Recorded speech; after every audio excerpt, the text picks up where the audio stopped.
Саламатсыздар ма, құрметті оқырмандар. Сіздермен бірге математика пәнінің оқытушысы Аситов Амангелді Гумарович. Бүгінгі сабақтың тақырыбы цифрларға қатысты комбинаторика есебі.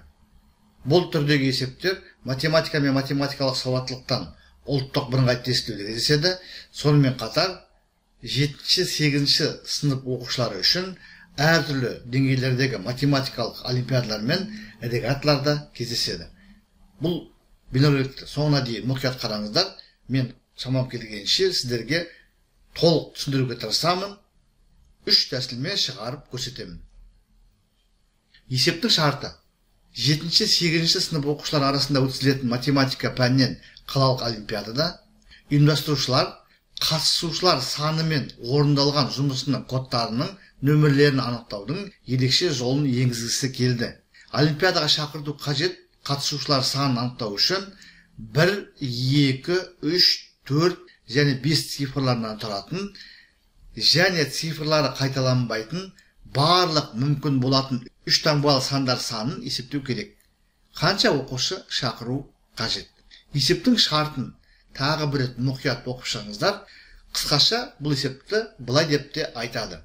1, 2, 3, 4, 5 цифрларын бір-бірден қолданып, яғни қайталанбайтындай етіп қолданып, жазуға болатын 3 таңбалы натурал сандардың саны нешеу? Есептің шешуі. Бірінші тәсіл. Алдымен жазып қояйын. Бірінші тәсіл. Берілген 5 цифрды қолданып, цифрлары қайталанбайтындай етіп, барлығы неше 3 таңбалы натурал сан жазуға болады. Бұлай жасайық.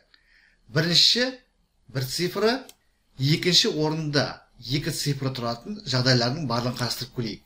Яғни, жүздіктерінде 1, ондықтарында 2 цифры тұратындай барлығы неше 3 таңбалы натурал сан бар.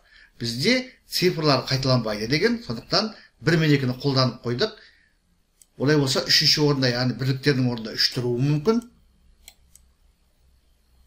4 тұруы мүмкін, немесе 5 тұруы мүмкін. Сонымен мынандай 3 сан болады. Енді бірінші орында 1 тұратын, ал екінші орында 3 тұратын жағдайлар. Онда 132, 134 және 135 сандарын жаза аламыз. Сонымен бірінші орында 1, екінші орында 3 тұратын жағдайларда толығымен қарастырылды. Келесі цифр бізде алғашқы орында 1, екінші орында 4 тұратын жағдайлар. 142, 143 және 145. Енді осы бірінші орында 1 тұратын соңғы жағдай, бірінші орында 1, екінші орында 5 тұратын жағдайлар. Онда 152, 153 және 154 сандарын жаза аламыз. Сонымен бірінші орында 1 цифры тұратындай, осындай цифрлардан тұратын және цифрлар қайталанбайтын 3 таңбалы натурал сандардың мүмкін болатын барлық жағдайын жазып шықтық. Санайық: 2, 4, 6, 8, 10, 12. Яғни бірінші орында 1 цифры тұратын жағдайлар саны 12. 2 цифры тұратын жағдайлар саны тап осылай 12 болады. 3 цифры тұратын жағдайлар саны тағы да 12 болады. Бірінші орында 4 цифры тұратын жағдайлар саны 12 болады. Және бірінші орында 5 цифры тұратын жағдайлар саны 12 болады. Сонда барлық жағдайлар саны осы жағдайлар сандарының қосындысына тең болады.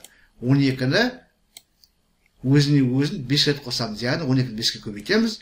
Сонда бізде 60 жағдай болады. Сонымен есептің жауабы 60. Яғни берілген 5 цифрдан тұратын және цифрлары қайталанбайтындай 3 таңбалы натурал сандарының мүмкін болатын барлық жағдайларының саны 60. Сонымен бірінші тәсіл толығымен талданды.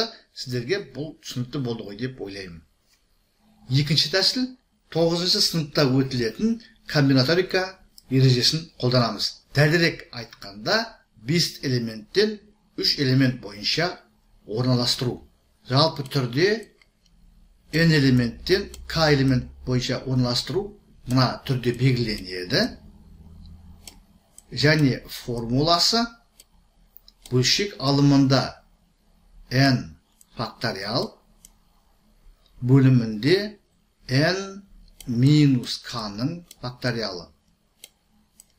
Жалпы түрде осы формула. Факториал дегеніміз, n факториал дегеніміз бірден n-ге дейінгі барлық натурал сандардың көбейтіндісіне тең. n саны қоса алынған. Яғни 10-ның факториал дегеніміз 1 көбейтілген 2, көбейтілген 3, көбейтілген 4, көбейтілген 5, көбейтілген 6, көбейтілген 7, көбейтілген 8, көбейтілген 9, көбейтілген 10. Яғни алғашқы 10 натурал санның көбейтіндісі деген сөз. Осы формуланы біздің жағдайымызда қолданамыз. Бізде 5 элементтен 3 элемент бойынша орналастыру керек. А 5-тен 3 тең болады. Жоғарыдағы формула бойынша алымында 5-тің факториалы бөлімінде 5 минус 3-тің факториалы. Яғни алымында 5-тің факториалы бөлімінде 2-нің факториалы. 5 дегеніміз бірден 5-ке дейінгі, яғни 5 саны қоса алынған барлық натурал сандардың көбейтіндісі. Ал 2 факториал дегеніміз ол 1 мен 2-нің көбейтіндісі. Сонда бір жазбай қойға болады. Сонда бірді сызып тастайық, қысқарып кетті дейік. 2 мен 2-ні қысқартамыз. Сонда бізде бөлімінде 1, алымында 3, 4, 5 сандарының көбейтіндісі қалады. 3, 4-іміз 12, 15-ке көбейтсек 60 шығады. Сонымен барлық мүмкін жағдайлар саны 60. Сонымен біз екінші тәсілмен, яғни комбинаторикадағы орналастыру формуласын қолданып, есепті толығымен талдадық. Енді үшінші тәсіл, бізде 1, 2, 3, 4, 5 цифрлар берілген. Осы цифрлардың әрқайсысын бір-бірден қолданып, неше 3 таңбалы натурал сан жазуға болады деген сұрақ тұр. Бізде 3 таңбалы натурал сан А, Б, С түрінде болады.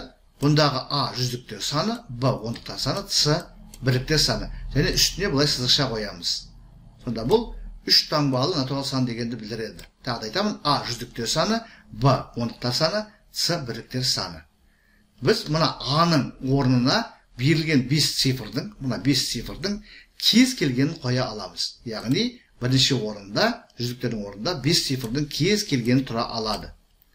Екінші орында қалған 4 цифрды біреуін қоя аламыз. Себебі біз бір цифрды жүздіктердің орнына қойып қойғанбыз. Сонымен біз бірінші цифрды қойып алғаннан кейін қалған 4 цифрдың кез келген екінші орынға қоя аламыз. Яғни бізде 5 көбейтілген 4 болады. Себебі бірінші цифрдың қасына қалған 4 цифрдың кез келгенін қоя аламыз. Енді қараңыздар, біз жүздіктердің орнына және ондықтардың орнына 2 цифрды алдық, бізде 3 цифр қалды.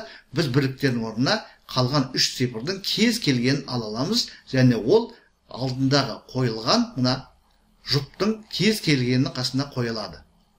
Мысалы қараңыздар, бірінші орынға 1, екінші орынға 2-ні қойсақ, онда үшінші орында 3, немесе 4, немесе 5 болады.